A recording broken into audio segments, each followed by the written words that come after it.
Om Vakratunda Mahakaya Suryakoti Samaprabha Nirvignam Kuru Me Deva Sarvakaryeshu Sarvada Saraswati Namastubhyam Varade Kamarupini Vidyarambam Karishyami Siddhir Bhavatu Me Sada Gurur Brahma Gurur Vishnu Gurur Devo Maheshwaraha Gurureva Param Brahma Tasmai Shri Gurave Namaha.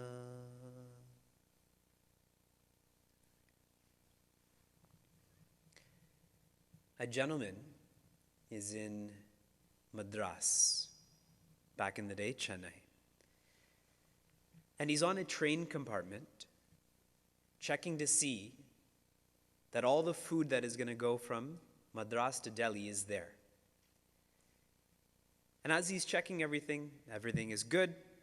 He turns around to leave, but the door is stuck. So he pulls on the door harder. Doesn't open. So he finds an object to try to pry the door open. Still doesn't open. He begins kicking and screaming to get someone's attention to open this compartment, but nothing. The train had begun, and these are these coal engine trains that make a lot of noise. So no one heard him, and the train leaves. When the train arrives in Delhi, the company that's expecting that frozen food, they open the compartment, and they see that person shivering, turning blue on the ground. So they quickly call the medical services. They come, they take him away.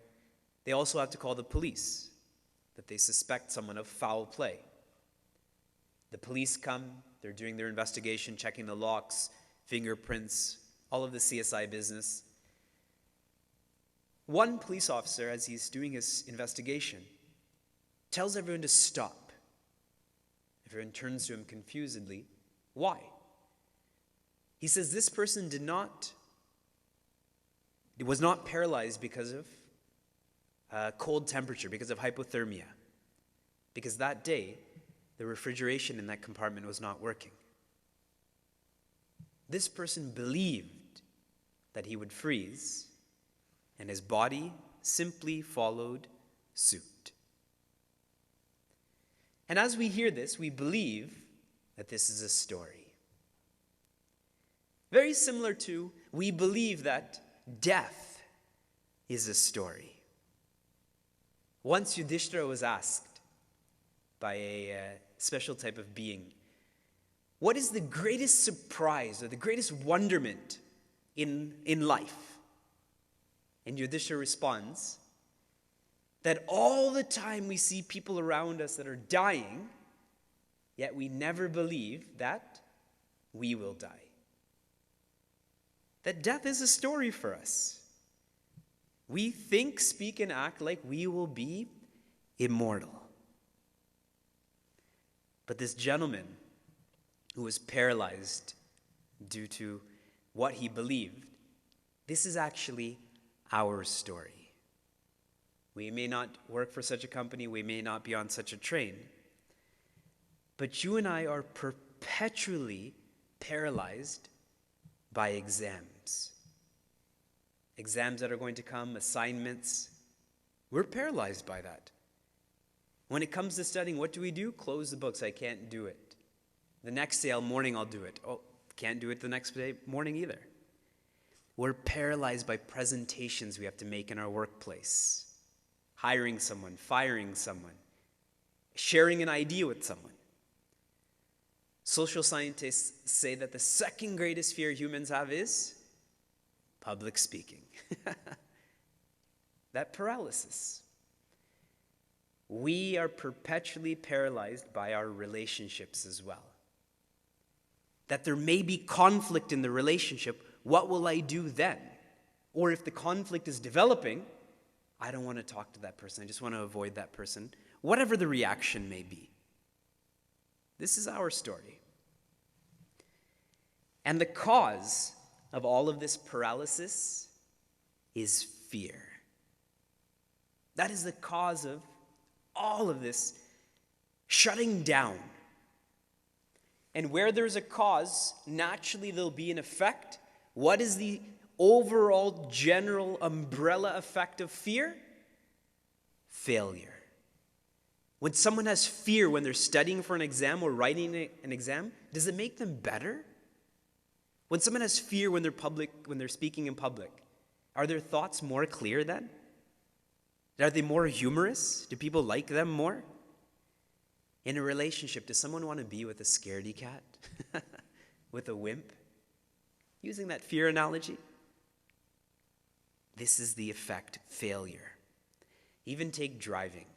When one drives into a different state that they're not familiar with, there is that element of fear there because I don't know this, so I'm not as good a driver. Crossing the border even more. Imagine driving in Canada. What a fearful thought. We all have experienced this, and like I said in the introduction, this is why we're here today. Because we can all relate to this subject. In one way or the other, we have this fear which has pervaded various layers of our personality. And a great example of this fear taking over someone is in the picture behind me, that of Bhagavan Krishna and Prince Arjuna. When the Pandavas returned to their capital after 12 years of exile, we think about 12 years of going to school or being in a relationship with someone and it's intense. Imagine living in the forest for 12 years and then 1 year in hiding. And if you get found in that year, then another 12 years of that.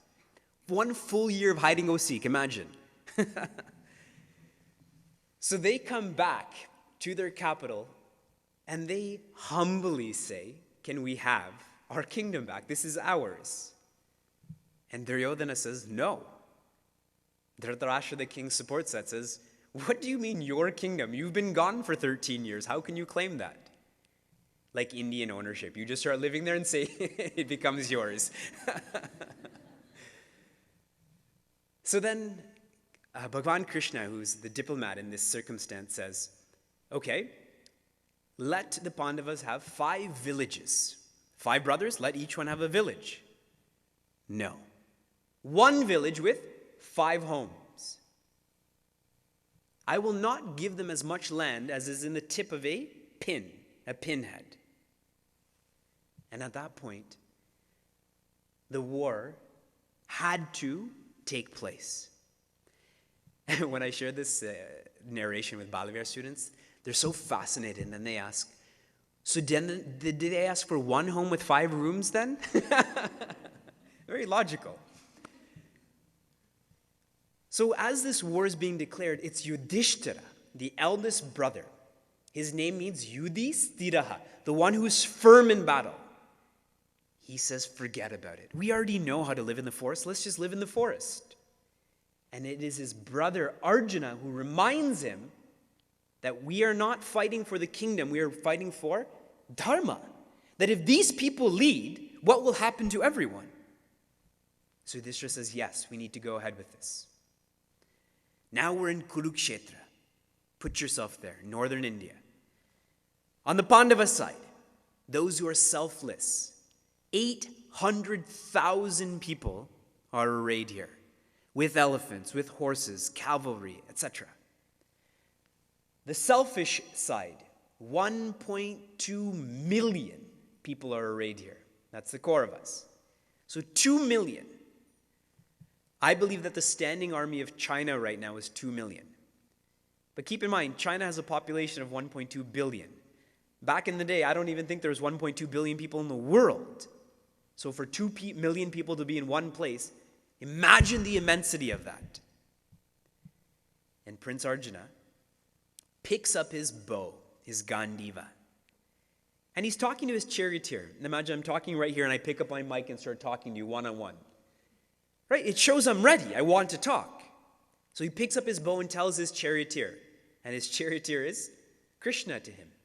He doesn't know who he is. Put my chariot between both armies. I want to see who I'm fighting with. You all get to be the Pandavas in this example. And who I'm fighting against. That is the Kauravas. That's all of you for now. And it reminds me of the Simpsons episode where Bart and Lisa, they're both playing hockey, and in their final game, they're playing against each other. So everyone who's supporting Bart is saying, kill Bart, kill Bart. And everyone who's supporting Lisa is also saying, kill Bart, kill Bart. So who I'm fighting with and who I'm fighting with, literally speaking. And Lord Krishna puts his chariot between both armies and says one statement, behold Bhishmacharya and Dronacharya. And then Prince Arjuna, who had picked up his Gandiva, and many have said that he's the foremost warrior, greater than everyone else there. Slowly, that Gandiva slips from his hand. Slowly, he sits down in his chariot, and slowly, even tells Lord Krishna, not only will I not fight, I will not speak. Like throwing in the towel in a boxing match. That's it. Like I had shared, you and I go through this regularly. Checking email, for example. That I'm ready to check my email. Then I see 100 emails, and what do? Instead of answering them, I sign out. This is what we do. But Prince Arjuna was a special personality. Before he stopped speaking, he said a few powerful words. Shishyaha te aham. Aham. Shishyaha, disciple, te, yours, aham, I am. I am your disciple. And he's saying this to Lord Krishna. One of Lord Krishna's names is Achyuta. Chuta means the one who falls. Achyuta means the one who never falls. So if I'm falling down, am I going to hold on to someone else who's falling down? Neither. If we're going to fall faster then. So I need to hold on to someone who doesn't fall, never falls. Scene 1, complete. Now we change scenes. We shift to the one who has no fear, and that is Bhagavan Rama. The word Ram, not rum like you're thinking, Ram, in a Sanskrit way, means to delight. And now any marketing company would capitalize on that big time. Ram means to delight, ramate. And if we think thoroughly, the only thing that you and I enjoy is being delighted, is happiness. The example that Puja Swami Tejamananda writes is, why do we watch TV? We don't watch TV for the particular episode. It's because we enjoy watching TV. And if we stopped enjoying watching TV, we wouldn't watch TV. It's the enjoyment that we are seeking, not the television watching. It could be anything. That is the nature of Lord Rama. So why is Lord Rama known to be fearless? What does this have to do with us? If we think about our agenda in life, all that you and I want to do, all that we do is seek joy. That's it. Some people go to school to invoke joy. Some people drop out of school to invoke joy. Some people join a course to invoke joy. Some people drop that course, etc., etc. And this is where Lord Krishna says in Srimad Bhagavad Gita, you and I only do two things, fundamentally. Yoga and kshema. Yoga here doesn't mean sitting, moving your body, and breathing. That's yoga. That's shanti, shanti, shanti. That's yogasana. Yoga, as in in this context, that is procuring. Why do I want to get a degree? Why do I want 5,000 people to watch my YouTube video? Why do I want a diamond ring? And I can keep going like that. It's because that will bring me joy. Yoga. But as soon as you have something, as soon as you procure, what do you also have to do then? Preserve. That is kshema. And all of our resources, time and efforts goes into these two activities, procuring and preserving, because I think that this is going to bring me joy. So I'll tell you a quick side story about this idea of preserving. I have an uncle who's very outspoken. I think we all have such a family member who wants everyone to know their opinion, even when they're told not to give their opinion, then they still give their opinion. So he was at a train station, and he saw a sign that said, "Beware of pickpocketers." This is in India. And he was impressed by this, because you don't see many signs like that. So he goes to find the station manager, because he needs to tell someone about this sign, about how happy he is. So finally he gets to the station manager and is telling him, good for you for putting the sign, etc., etc. And that station manager has no idea what he's talking about. I'll show you. So they both go outside, and he shows him the sign, and the station manager says, "We never put that sign there." So they got to discussing more, and what they realized, it's the pickpocketers who put that sign up. Because as soon as you see a sign like that, what do? My hand goes to where my wallet is, or my hand goes to my purse, right? So then they know who has money. It's quite intelligent. If you see a sign, think about what you do. Wherever there's procurement, there is preservation too. And that's all that you and I do. But what we don't understand is anything that comes will also go. Everything. Literally.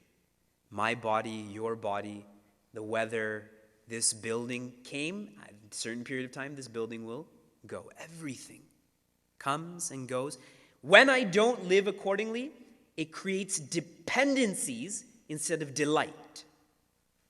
Those movies we see about drug addicts, or those who are addicted to alcohol or cigarettes, any dependency like that, the senses become more dull, but the demand becomes more sharp. I need 2 packs of cigarettes to give me the same nicotine high that I used to get with 2 cigarettes. As an example. I don't know everyone in the room, please, I'm just sharing an example. That's what happens. Not delight, dependency. And there's that fear that kicks in. What if this goes? What if this goes? What if this goes? What did I expect to happen? Of course it's going to go. Because it came. Bhagwan Rama never changes. He has shared a promise with humanity. Eka Vachani, Eka Bani, and Eka Patni. Eka Vachani. When he speaks only once. Because what he speaks, he will live then. Eka Bani. He will shoot only one arrow, and that arrow will hit the mark because he's so focused. In our scriptures, it says the best student only needs to hear the message once, and they never forget. Imagine you and I were like that. We would never have to study, ever. Just hear it once, done. GPS, you are GPS then. You go there once, done. Meeting people, we'd be so efficient, so effective. He was like that.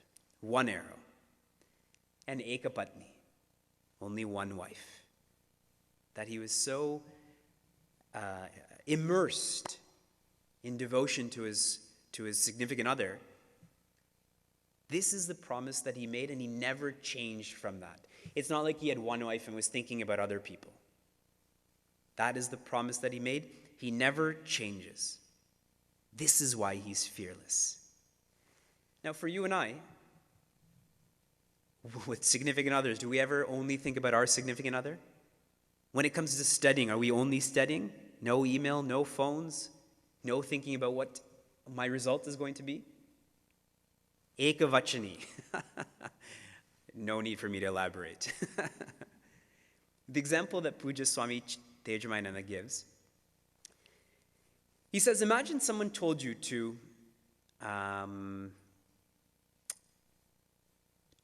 gossip about someone else. make up a rumor that will endanger someone else. At your university, let's say one of your professors. You would say, no, that's not what I do. Fine, I'll give you $100, and will you do it then? No. What if I give you $1 million? Now everyone, $1 million, now everyone's attention is drawn. See how we're ready to change just for that yoga, that which will apparently bring me delight? Then fear kicks in. Puja Swami Tejramananda shared, the softest pillow is a clean conscience. Some of you were thinking about brands, orthopedic pillow, I don't know, goose bed, duvet, whatever it is. It is a clean conscience. That is what the softest pillow is. Someone can sleep anywhere then. This is the only way. I repeat myself if I didn't make myself clear. The only way to be without fear is to live up to dharma, to live up to what is right. But even if we sway 1%, 0.1%, that is a rift where cold air can come in and cool down that flame of inspiration. Scene 2, complete. We shift to scene 3, Ravana. Ravana is someone who lives a life of fear. Did you know that he was a Brahmana by birth? He wasn't a Kshatriya, which we may think that he's a Kshatriya. He's a demon. He was actually a Brahmana. When Bhagwan Shiva made Lanka, that palace and that community, it was Lord Shiva who made that, or instigated the making of that. And it was Ravana who did the prayer, the Graha Pravesh, the prayer you do to bless the home. Ravana did that. And when Ravana was asked, okay, what dakshina do you want? What do you want in exchange for this, for the ceremony you did? What did he ask for? I want your palace. See, he was a knowledgeable person, but he lacked direction. And this is the need for Chinmaya Yuvakendra. Above all, no one in this room lacks ability, capability, talent, skill. No one. What we do lack to a certain degree is direction. What am I going to do with this? Remember Hanumanji? He didn't lack strength. He lacked direction on what to do with that strength. Ravana had everything, including Mandodari, known to be one of the most beautiful women in history. But where was he? He was not Ekapatni at all. His mind was on Mother Sita in her most vulnerable state. It's said that when he went to kidnap Mother Sita, he was frightened like a dog. Literally, those are the words that were used. He went through the back like a frightened dog to go kidnap Mother Sita.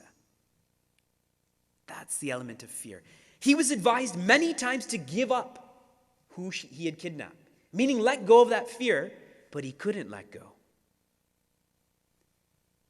Again, referencing our Simpsons episodes. There'll be a lot of references to The Simpsons in the next 48 hours.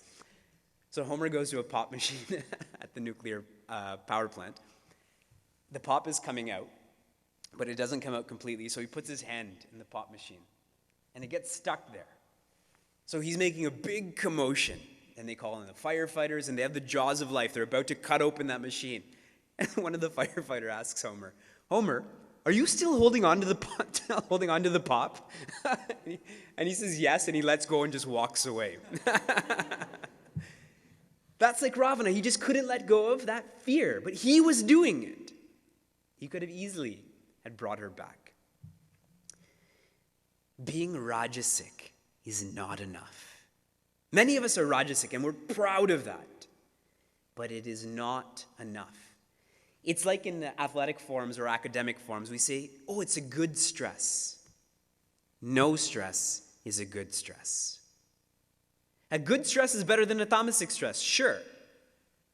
But if stress was my nature, it would be good for me. It would be healthy for me. But stress doesn't make me more healthy. But we tend to accept that. How many of you in the last week, by a show of hands, have experienced some sort of stress in your life? Some of you are giving me angry looks like, what kind of question is that? Of course we've had stress. See, we look to each other. Good catch. We look to each other and say, oh, she has stress and he has stress and he has stress, so it's okay if I have stress too. So that person has West Nile virus and that person has West Nile virus. So it's okay to have West Nile virus. It's good for me, apparently. Being rajasic is not enough. When someone gives up or gives into rajas only, they destroy themselves and they destroy the people around them. How many people suffered in Lanka because of his lust? If he just left her alone and focused on his own wife, his sons, his brothers, etc., would still be free. That's why the word Ravana means the one who makes the whole world cry. That's what he did. He made the whole world cry. Fear causes paralysis, often leading to tears, no? In whatever environment. When we practice only the convenient parts of dharma, it leads to fear. What are some of those convenient parts? See, many people love to say, but Lord Krishna had 16,008 wives. Why can't I have 2 girlfriends or 3 girlfriends or 2 boyfriends or 3 boyfriends? Lord Krishna lifted a mountain on his finger too. Try. Right? Lord Rama lived in the forest for 14 years. Fine. There are some scriptures where it says that he ate meat in certain places. But he lived in the forest. If we went camping for 2 weeks, we'd come back starving. Right? This convenience doesn't work. It only causes fear. Live it all to be fearless. And how Puja Swami Tejomayananda presents this. He says the difference between compromise and sacrifice, both involve renunciation. Both involve giving up. When I compromise, I give up the higher for the lower. When I sacrifice, I give up the lower for the higher. And the example to make this clear, the corrupt politician gives up the nation for his or her pocket. Think about the workplace, those who are in the workplace.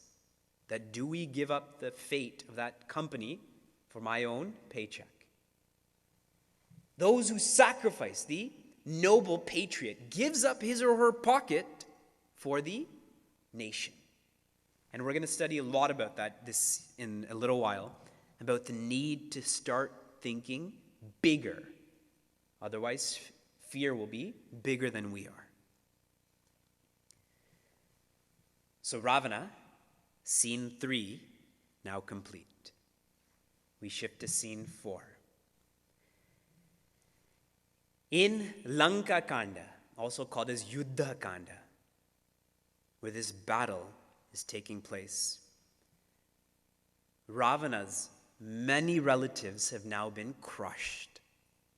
His sons, his brother. He's kicked out his own brother, literally kicked him out. His mindset right now is like a shotgun policy in a business. Either you buy me out or I buy you out, but that's it. There's going to be no working together. Either I kill Rama or Rama kills me, but today is the end. It's like the third part of the Matrix at the end. They stole that from Ramayana. That's it. It's either Neo or it's the agent, Smith. That's it. But no more both of them being together. Only one. So this is the showdown. Ravana shows up with his Yuddharata, with his chariot. He has his weapons, and he has his armor. Keep in mind how big he is. He has 10 heads. Lord Rama shows up. Lord Rama doesn't show up with a chariot. What does he do? He comes walking. Lord Rama doesn't have, he has his weapons. What are his weapons? One quiver with a few bows. And what armor? He does not even wearing shoes. He doesn't even have armor for his feet. This is the two warriors face to face now. Now, seeing this scene unfold is Vibhishana. Vibhishana is Ravana's Sattvic younger brother. And Vibhishana, in his distress, seeing this, runs to Lord Rama and says, "What are you going to do?" He has a chariot. This is Ravana again. This is not a mediocre warrior. He has a chariot. He has weapons of mass destruction and armor. You have an upper cloth. A chariot is your feet, and you have this bow and quiver, and you have no shoes. What is going to happen to you? How are you going to defeat this person who is Veera, Balavan? These are two words in Audi Bhasha called Bira, Balavan. Veera means valorous. Balavan means strong. Okay? And whenever we hear these words, we tend to think of it only physically. That person is brave, meaning that person can go on a roller coaster, or that person, is the striker on a soccer team. And is strong. That person can bench 220. That person can run 100 meters in 12 seconds. That's what we think. But what Vibhishana is not understanding about Lord Rama, he's not Veera, he is Mahavira Vikrama Bajarangi. He is Mahavira. There are 5 things that are required to be a Mahavira. As I shared these, you ask yourself if you're a Mahavira. You may be, who knows? Doubtful, but check anyways. These are the 5 ways that if you live like this, you are Mahavir. Number 1, Tyaga. Tyaga Vira means you are great when it comes to renunciation. In other words, if someone insults you, if you're ready to renounce that insult, you are Tyaga Vira. Don't think renunciation just means giving up one's clothes. Give up hatred, animosity, jealousy. Another is Dayavira, being compassionate. That if someone is suffering, that their suffering means more to you than your own suffering. Another is Vidyavira, someone who's great when it comes to living knowledge.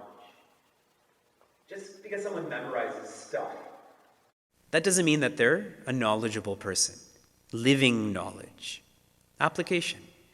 When we leave here, will you live some of what was learned today? Then Vidyavira. But if it's okay, now I know these 5 things and I'm going to start judging people. This person's not like that. This person's not like that. Right? That's not Vidyavira. Another is Danavira. Being great when it comes to charity. And an example of this would be donating blood, donating bone marrow, donating your hair. We have it. Do we do it? If you needed it, wouldn't you want someone to give that to you? Danavira. And the one that we all often think about is Ranavira, the one who's great on the battlefield. If one has all 5 of these, they're known as Mahavira. Vibhishana doesn't know that. He only thinks of Ravana being Ranavira. But Lord Rama is Mahavira. And to raise this one more, when someone uses these 5 greatnesses, even though that's not a real word, for the Lord, they're called as Paramavira. This is the beauty of anything we do for the Lord, takes on an added glow, an added joy to it when we live a life for the Lord.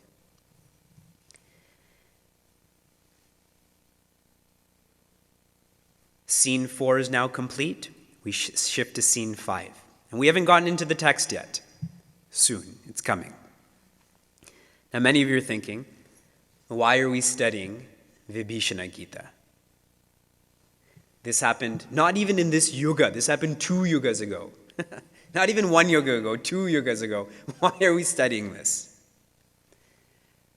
When I just joined the Vedanta course, I was there from August 05 to October 07. Our first personal meeting with Puja Swami Tejumayananda. He was our resident Acharya. I was the last person to go because of my name.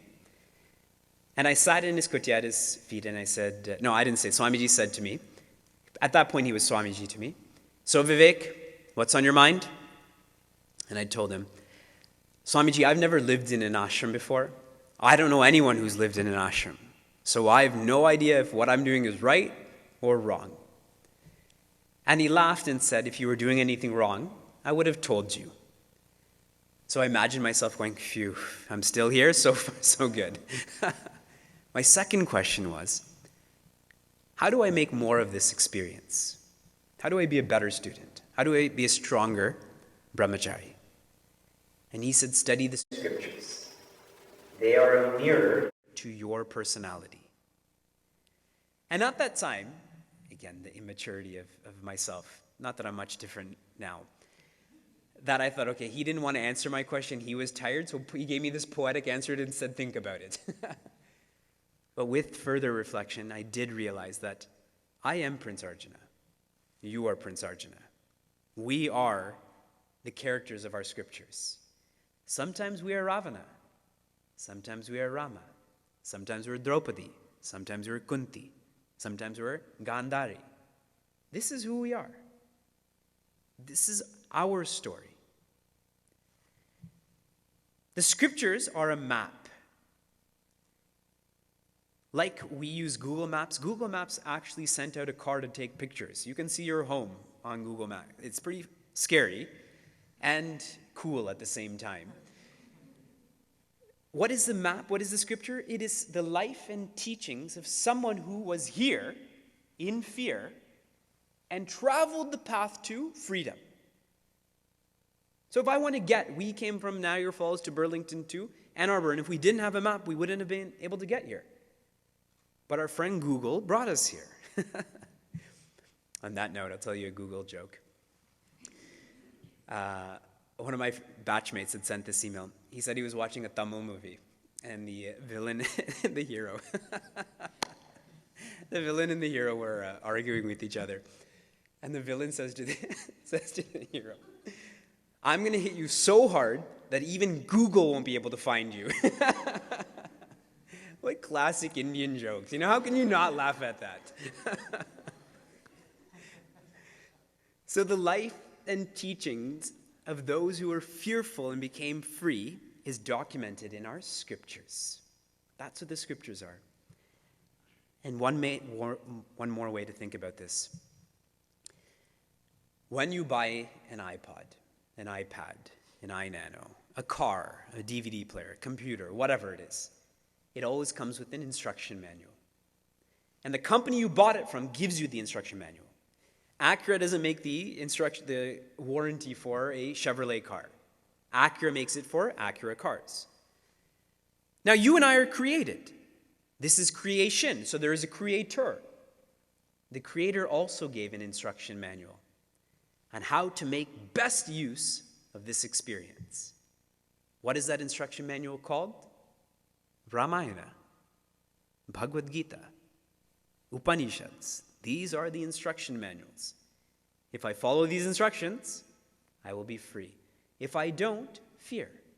It's like driving a car and the light goes on for the fuel. If you know how much your reserve tank is, no fear, even though there's still a little bit of fear. But if you don't know at all how much that reserve tank is, there's great fear then, especially living in colder parts of the country. Read the instruction manual. That's what we're trying to do. History is trying to teach us, and I say trying because often we don't let history teach us, trying to teach us through the characters in our scriptures, and that vices and virtues eternally battle each other. Eternally. Fear that existed 5 million years ago will also exist 5 million years from now. That's why Ramayana and Srimad Bhagavad Gita, it's battle-oriented. This fight is going on. What Puja Swami Tejamayinanda says, Vibhishana Gita is more applicable today than it was when it happened. Vibhishana was somewhat confused. We're very confused right now. It is more applicable. With this introduction, we will now begin our study. And how we're going to do this? In Vibhishana Gita, there are 24 virtues that are highlighted in 8 sections. For each virtue, we are going to share the idea, what it means at a spiritual level, what it means at a CHYK level, Chinmaya Yuvakendra, and what it means at a practice level. 4 levels we're going to take this on. The idea, the spiritual level, the CHYK level, and the practical level. Because in this room, there are many personalities. Some people only want the idea. Some people want to know, how do I get enlightened with this? Some people want to know, what can I do with this at university? Some people want to know, what do I do with this going to the hotel room tonight? Pull whatever you can from these perspectives. And so we begin. We are on page 13.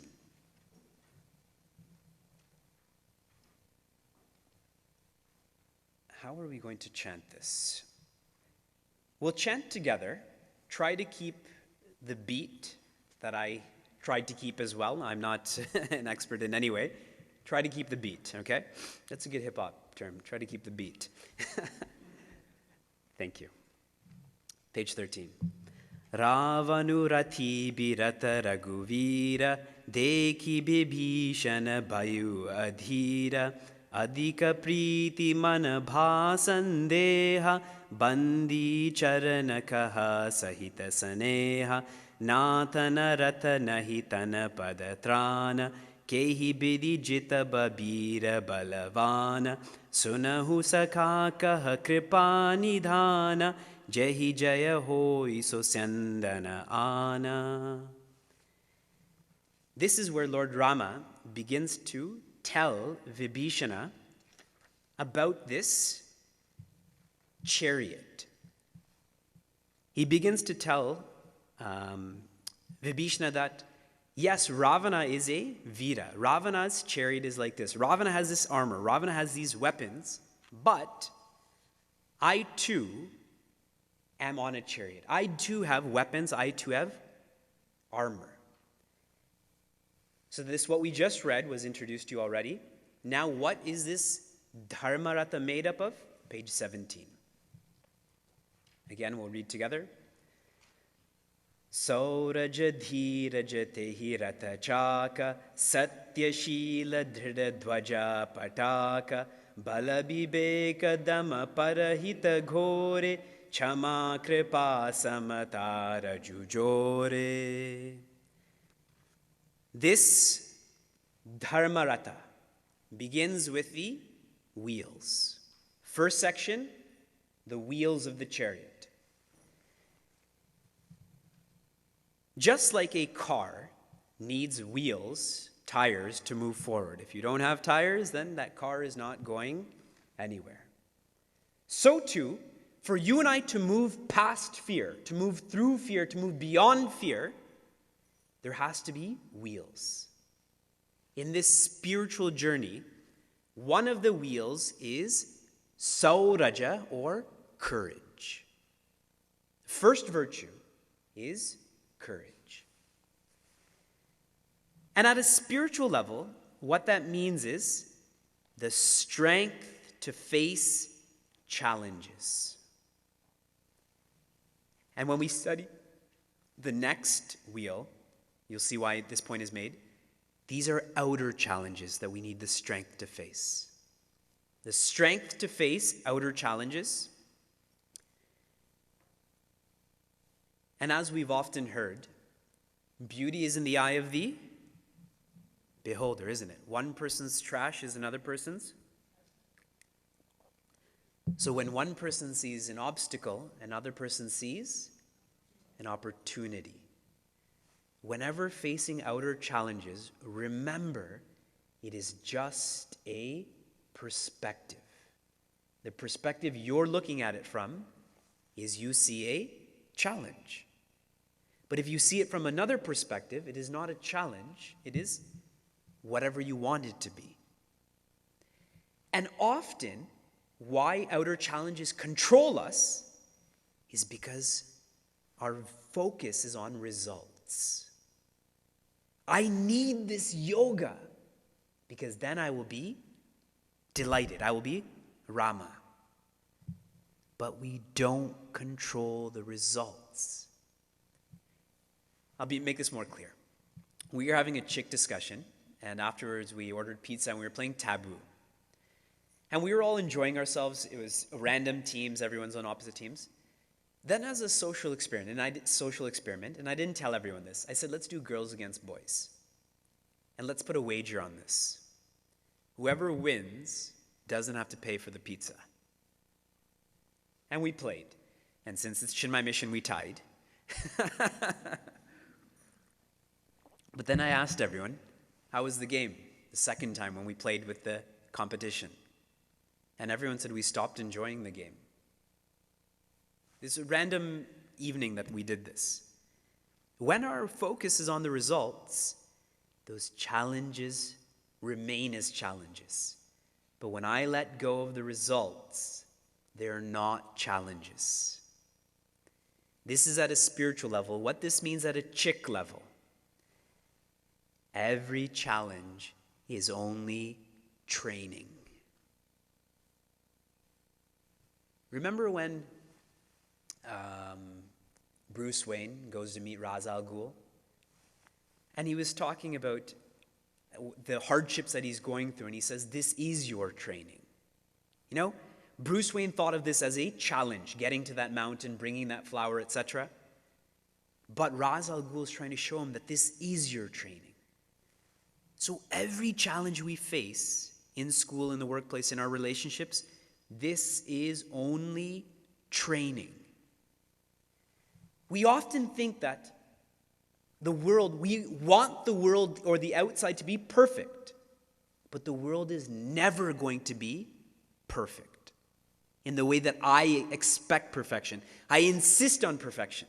And when I let go of that, the world will become perfect. Because I insist the world should be like this, the world is never perfect. But if I accept these are not challenges, this is training, then this is perfect. It's like the coach told me this is what I needed the most. Today when we were having dinner, we were thinking, maybe the weather could have been better. And then I shared, but the weather could have been a lot worse too. This is March in Michigan. The weather is exactly as it's supposed to be. See how with a small change in perspective, this is our training. To be just as cheerful without the sun out. Training. At a practice level, whenever faced with a challenge, ask yourself, what is the worst that could happen? You can get fired. So you'll have to apply for another job and get another job. You could break up with, or they could break up with you. So there'll be some grieving. Then there'll be another person in one's life. I may fail an exam. I'll have to take summer school. What is the worst that can happen? How to be courageous, be prepared, and then let go. The best public speakers are the ones who prepare and then go with the flow. Those who have fear, it's number one, they're not prepared and they don't know how to let go. They're still waiting for the perfect audience to laugh at every joke, to clap at them constantly. This is not going to happen. And to make this more clear, what we can all do now is keep a coin of courage. Find a coin of any denomination. Keep it near your altar, keep it near your bedstand, whatever it is. And when you go to work, school, wherever you do, keep it in your pocket. Whenever you face a challenge, and you have the challenge, and suppose it's heads, flip the coin until you get tails. to remind you to look at it from another perspective. Heads is what you're already seeing it from. It may take you one time, it may take you 100 times, probably not, but it may. But to see it from another perspective. Keep the coin of courage as a reminder that this is just perspective. This is just training. What is the worst that can happen? This is the wheel on our chariot. Without a wheel, we cannot move forward. Without courage, fear will continue to dominate us. With courage, we begin to move through courage, move through fear. So, Sauraja is the first wheel. The second wheel is called Dhirata. Dhirata means persistence. The second virtue to fight fear is persistence.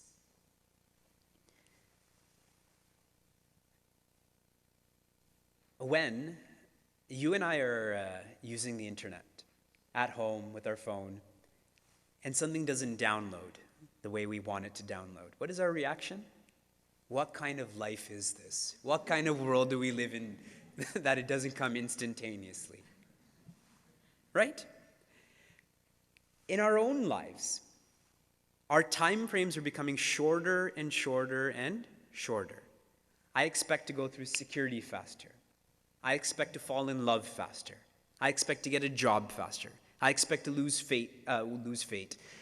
weight faster. I expect to study faster. Our time frames are becoming shorter and shorter and shorter, and often we apply the same to our spiritual journey. I've been coming to 3 CHYK discussions. How come I'm still an angry person? What kind of place is this, right? I've been to 12 retreats. How come I'm not enlightened yet? Our time frames keep getting shorter. I've heard people ask Puja Swami Tejmananda, how long do I have to be honest?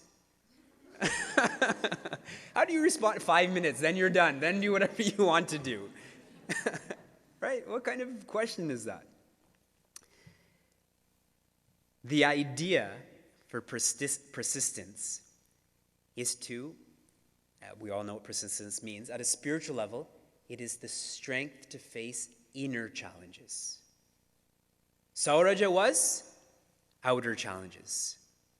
Dhirata or persistence is inner challenges. And what is the inner challenge we have relating this to our camp theme? If there's no fear thought, there cannot be fear. Why do you and I have fear? Because there's a fear thought.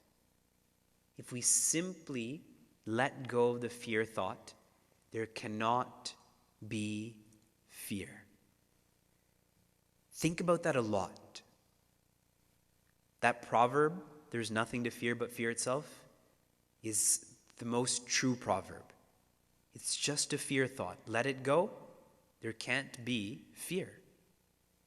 This is why Gautam Buddha said 2/3 of our problems are self-created. Some people love public speaking. Some people hate it. It's because some create the fear thought and some don't. This is an inner challenge. At a CHYK level, if you and I believe we can achieve XYZ, we can achieve that then. Swami Prakashananda shared that the most powerful instrument in life is the mind. That if we believe we can achieve, we can. When Roger Bannister, I believe that's his name, he ran the first 4-minute mile. Within weeks, many people ran the 4-minute mile. What happened till then? No one believed it. No one believed they could run the 4-minute mile. He was the first to believe that. When he believed it, he set the pace. The Shreshtaha, the leader, everyone followed then. Many people began to break the 4-minute mile. That's the power of this mind. Believe you can achieve it, and you will. Now, the delicate point to this is, if you believe the opposite, that will come true as well. If you believe you can't do it, how do you think you're going to do it then? So a couple of funny points related to this.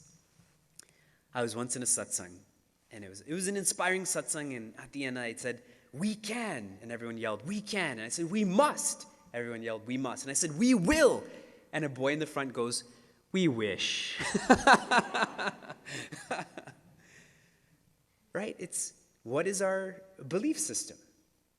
In another satsang, I had asked a group of people, how many of you are going to be enlightened in this lifetime? And one man puts his hand up in the back of the room. And then he looks around at everyone else, and no one put their hand up, so he put his hand down too. And I'm processing this in my mind. You don't even know these people, and you're giving up enlightenment for these people? See the belief. If he doesn't believe he's going to get enlightened in this lifetime, he's not going to get enlightened in this lifetime. On CBC is like the NPR of America, because I have to speak American to you for you to understand. So CBC was sharing that, like the cold is for the body, in the developed world, depression is for the mind. That's how common depression is now. In the developed world, which is fascinating, that in the developing world and the undeveloped world, it's not as rampant as it is now. Many like to self-diagnose themselves as being depressed. Many are actually diagnosed as depressed. Many, it's biological reasons. For many, it is a nurture, not a nature. They believe they can't do it, so they can't do it. And if you practice that long enough, you believe you can't do anything then. That's depression. When Edmund Hillary had climbed Mount Everest, they had said, "Sir Edmund Hillary, you've conquered Mount Everest." He said, "No, I've conquered myself." And so a message to remember when it comes to persistence: give up on giving up. Give up on giving up. Get in the game. Because if you give up, that means you stepped out of the game. Get in the game, even as a bench warmer. But slowly move to the center of the bench, then be the sixth person, then be a starter, then be the center. But don't ever leave the game. So give up on giving up. And a solid way to do this, revolve around those people who are persistent. They won't let you give up. When I'm around people who give up, back to The Simpsons. So Homer tells Bart, so the lesson is, don't try. That's what he tells his son. Right? How can Bart ever be better if he's always being hearing, don't try? But if I'm with someone who's always saying, try, just try, you can do it, how much different that will be. Revolve around such beings. When Lord Rama, Mother Sita, Sri Lakshmana went to the forest, when the Pandavas, Mother Kunti, Mother Draupadi, when they went to the forest, what were they doing in the forest? Starting fires, hanging out, playing games? They were in satsang the whole time. Being with forest dwellers, learning how to embrace living in the forest. If we called someone from Chennai here in January, they'll say, what are you all living here for? It's so cold, come over there. But if someone from Buffalo or someone from Chicago comes and says, yeah, it's winter, suck it up. Keep living it up. See the difference? Revolve around those who are persistent. What was the first wheel? Courage. Second wheel? Persistence. We'll study one more virtue. Whenever we think of a chariot, the chariot itself, we look at the bottom, we see the wheels, then we look at the top, and what do we see? Flags. And in Lord Rama's chariot, there are 2 flags. When I think of the Indian flag, I think of orange, sacrifice. I think of green, agriculture. I think of white, I think of peace. Whenever I think of the American flag, whenever we think of the American flag, we think of war. This is my opportunity. We think of the wars that were fought for freedom. Correct? Back to The Simpsons. So a newscast is going on in Phil Brockman? Is that his name? Whatever his name is. He goes, President Bush has died. His hair. Whenever we think of the American flag, we think of wars that are fought. It's a reminder of what this nation stands for. On Prince Arjuna's chariot, what was the flag? Hanumanji. That I need to know my purpose like Hanumanji knew his purpose. What are the flags in Lord Rama's chariot? The first is Satya, or truth.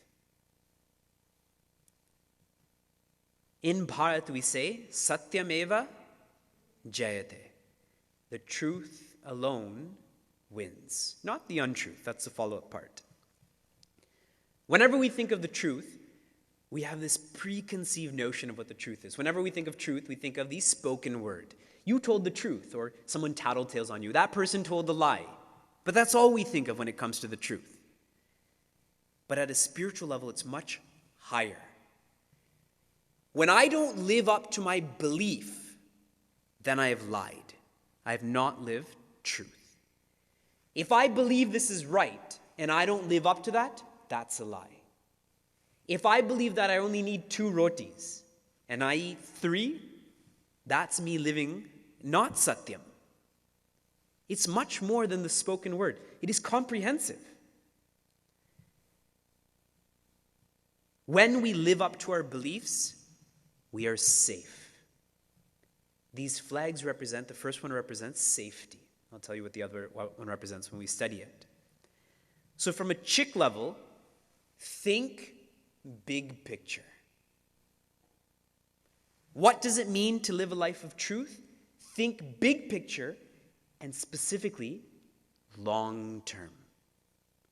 Whatever we do, we should do for the long term, not for the short term.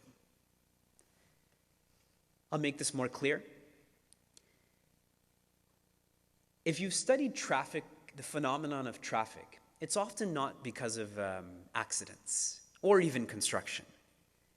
One person brakes, so the next person does, and the next person does, and even if it causes a gap of, say, 2 seconds, if 1,000 cars do that, that's 2,000 seconds.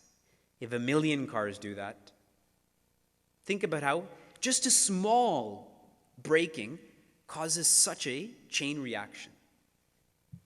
For you and I too, when we don't live up to our beliefs, even just a little bit, a white lie as we call it. Today someone had given the example, showing up 2 minutes late for a CHYK discussion or for work, for school. I did it. I can come 3 minutes late, 5 minutes late. It becomes normal then, right? Coming on time becomes abnormal. What's wrong with you? So these small untruths become larger and larger and larger. This happens with traffic. This happens with desserts. Oh, it's okay to have a little bit of ice cream after each meal. Breakfast too? Right? And it just keeps adding up then. Swami Prakashananda shared a funny incident related to this. So a gentleman is getting his hair cut. And he sees in the mirror that a little boy is walking outside. So the gentleman, the barber taps the man on the shoulder and says, "Do you want to see how foolish this little boy is?" And says, "Sure." So he gets up. The man takes a $5 bill and 4 quarters from a tip jar. And they both go outside. And that boy just walked by. So he yells out, "Little boy, come here, I have something for you." And that boy's just walking his own way. Come here, I have to give you something." So he reluctantly turns around. The man shows him 4 quarters, a $5 bill. "You can have what's in either hand, but not both. So think wisely, think big." And he smiles, and the boy's looking, 4 quarters, $5, 4 quarters, $5, 4 quarters, $5. And he takes the 4 quarters and scurries away. And that barber smiles, and that man says, yeah, that boy was foolish. Goes back inside, gets his hair cut, comes back outside. That boy's leaving an ice cream shop now, happily eating his ice cream. The man catches up with him. Little boy, why did you choose the 4 quarters? You could have had 5 times that amount. And he's just eating his ice cream, but he keeps nagging him. So finally he looks up and says, if I chose the $5 bill, the game would have been over. Because every time I walk past that barbershop, I get another dollar and another dollar and another dollar. See how that boy is thinking big? We have to learn to think the same way. Think in the long term, fear will not touch us. It's when we think in the short term that fear kicks in. Where pleasure ends, what begins? Pain. But with peace, there is no end to peace. We have to constantly ask ourselves, who are we living for? We give in to our friends, we give in to our family, we give in to strangers, like road rage. Why do we give in to road rage to people we've never seen in our life? We will never see them ever again in our life. We endanger our lives and their lives. And all of the angry people are now smiling. All the road ragers are smiling right now. They're like, yeah, that's us. He knows us. One of my batchmates was telling me when Puja Swami Tejamananda just began being an Acharya. So imagine how long ago this was. This is the guidance that Puja Swami Chinmayananda gave him. He said, don't fear the world, because the world will walk all over you then. You are only here to please God. That's it. That's why I asked you, who are you living for? If I'm living to please everyone, I will be the least happy person. But if I'm living for Him, then I will be with Rama. And if I'm with Rama, there cannot be fear then. These are long-term solutions. Short-term solution, take a cold shower, breathe in, count to 10, blah, blah, blah, blah, blah. Fear will just keep coming back. But if you and I are serious about fear, the only way to be without fear is to live a life of dharma. How to make this real right now in regards to satyam. Tonight, you will set your alarm clock. Do we have wake-up calls? We do have. See, they don't even trust you. You will set your alarm clock. Let's say you set it for 6, for example. And at 6 o'clock, what is your mind going to tell you to do? Yoga. Meditation, bigger. I need to sleep. Right? The mind will start cutting away at the intellect. The intellect is going to decide tonight. That's the decision maker. But the mind will start cutting away, chipping away at it tomorrow morning. That is a life of untruth. Because I'm not living up to what I believe. What we need to do beginning tonight, be creative with using an alarm clock. What that means is, here are some tips. Have 2 alarm clocks. One near you, one far away from you. When you've stood up, I know we're experts at lying down quite readily again, but hopefully when we've stood up that we will have the less inclination to lie down again. I've heard about 2 other creative alarm clocks. One where it's on legs. So when it rings, it starts running around the room and you have to catch it to turn the alarm clock off. Another one even better. Some of you probably have this. It explodes. So you can't shut it off till you put all the pieces together. This is why, and they copied all of this from Kathopanishad. Arise, then awake. Get up, then wake up. we will live a life closer to Satya then. Idea was shared, spiritual level, CHYK level, and practical level. So I can't say I didn't learn anything. I can't say I don't know what to do. Take as much as we can. Final thought, because we love money. America is facing a financial crisis right now. There are 350 million, approximately, people that live in America. Let's say 100 million can work, which is a very low estimate. Let's say once a week, again, low estimate, on Monday morning, everyone presses the snooze button once. Okay, so 100 million people sleep for an extra 5 minutes. That's 500 million minutes. For the sake of calculation, let's make it 600 million minutes. Divide that by 60, you get 10 million hours. Minimum wage is $10. 10 million times 10? 100 million. Correct? So if every worker in America presses that button once in the year, imagine, that costs the nation $100 million in productive time, whatever productive means. If one does that every day, that's $500 million. If one does that every day for the whole year, multiply that by 50, that's $25 billion, I think. This flag leads to safety. The next one leads to success. We won't study it this evening, but I just wanted to hint to you that one flag represents safety, Satya. The next one is called Shila, which symbolizes success. So tomorrow we will begin with these thoughts. What was the first part of the Dharma Ratha we studied? Wheels. First wheel, next wheel. Then we look up and we see first flag, Satya. Next one, Shila.